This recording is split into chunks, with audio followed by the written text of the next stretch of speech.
at that time, like he's actually in a movie opposite Garbo. He's opposite opposite Dietrich. He's opposite Garbo and Mata Hari. Yeah. And it's amazing how at that time it was before you had to be to look like MGM finally started molding everybody to look exactly alike. Right. Well, Victor McLaglen, they always say that he was the British Wallace Beery. Yeah. It seems like he did take a lot of roles that Wallace Beery could have done also. But later on, he found himself as one of John Ford's stock company. Right. In movies like She Wore a Yellow Ribbon and Rio Grande. Well, the big one, the green, the one with Maureen O'Hara and John Wayne. The Quiet Man. Quiet Man. Yeah, I don't know. I got green in there. That was done at Republic. Yeah. We were talking about Republic Studios. Yeah. Well, that was John Wayne's gift to them for all the years they gave him work. Yeah. That he promised them he would give them A pictures occasionally. So, yeah. And he did. And he did. Yeah. Definitely. He stayed under contract to Republic. He even made one with Mrs. Republic, Vera Huber-Ralston. Yeah, The Fighting Kentuckian, and Oliver Hardy was in that. Right. That was one of the rare films that Oliver Hardy appeared in without Stan Laurel. Yeah. Did Laurel ever be in was there Laurel in movies without him at all? Well, prior to being. Well, I mean, after Laurel they were. no, I know they were. Stan together. Laurel never made a movie without Oliver Hardy after the teaming. Because he was with that other comedian for a while. Stan Laurel? Yeah, I mean, there were a bunch of them in silent movies that. Yeah, Larry Seaman. He worked with. He worked with quite a few. So did Oliver Hardy. He worked with many comedians. Billy West, who was a Chaplin imitator.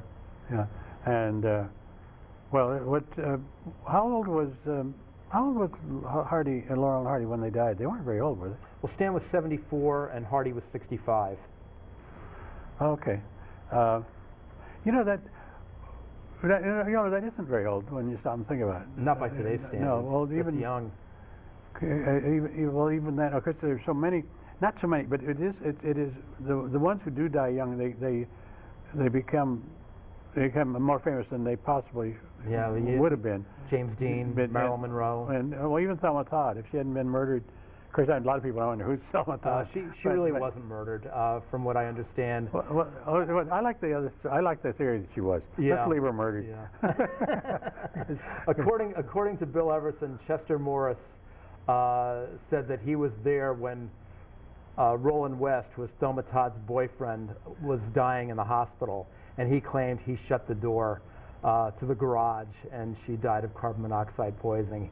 Yeah, she was probably drunk in the car. Yeah, she was. Yeah. She was at that night. She was at Ida Lupino's party.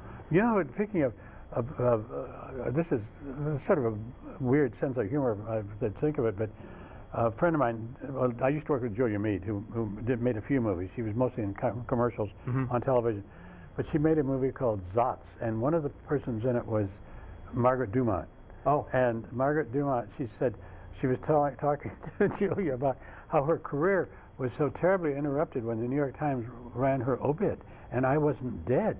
And you know, she was just like, she was not any different in real life than she was in those movies. I understand that, yeah. And she said, it did a terrible thing to my career. And you know, it obviously did. But the way she expressed it was with that deadpan humor, which if you didn't know it better, you'd think she was brilliant in this delivery. But it was her. Yeah. Yeah, apparently, according to Groucho Marx, she used to tell Groucho that she did not understand the Marx Brothers sort of humor. Well, she said, oh, no. And then she told some, she said they'd be right in front of me and they'd all take all their clothes off. Yeah. And they were constantly doing that to shock. Louis B. Mayer and some of the other people would bring guests on the sets, and it was in their contract that no one is to be on the sets when they were doing their movies because of the way they work. So they started stripping all the time. Oh my gosh! To anything to get them to stop bringing people on.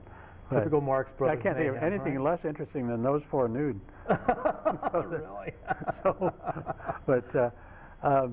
Well, you know, you were talking about young stars people that die young. John Garfield is another one. Right, he was only 39 when he passed away. Yeah, I know. When he was on the other night, I had to stop and think how old he was when I saw him at Hollywood Canteen, and he had to be 32. The movie Hollywood? Yeah. No. Okay. I saw him at the Hollywood Canteen. Okay. Yeah, he was born in 1913. And this is in 13, 23, 33, 43. Well, it had to be 30. 30, yeah. Yeah. I know his daughter, Julie, she's an acting teacher in Manhattan, and she, remembers him vaguely, but. Well, yeah, well, Chris, I wonder what it's like to, because your parents are like, well, our friend Missy, whose parents are both on the screens, Louise Campbell and Horace McMahon. Yeah. She'll always have them. Yeah. Which is it's a wonderful thing, and yet in another way, it's almost spooky.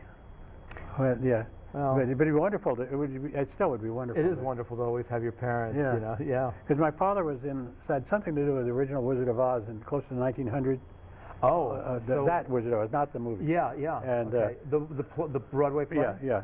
Okay, it was a big road show for years before it went to Broadway. Yeah. And Fred, what was his Fred name? Stone. Fred Stone was in that. Yeah. He was a friend of my father's, and when he was in movies, we saw every one of those movies because of that, and I kept saying, yeah, he knows him. How you don't believe your parents?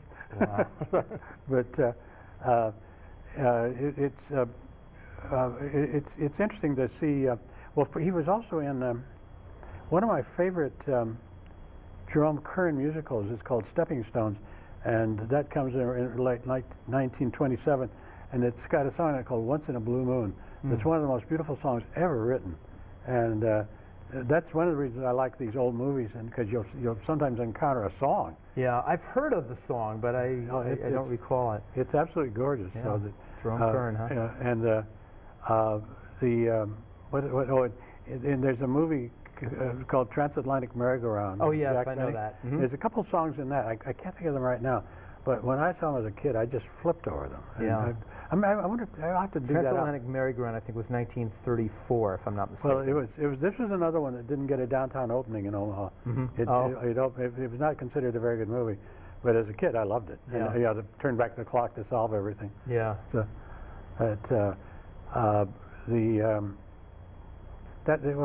they've used that technique a lot. So, well, we're almost at the end of this. I know. Is there any?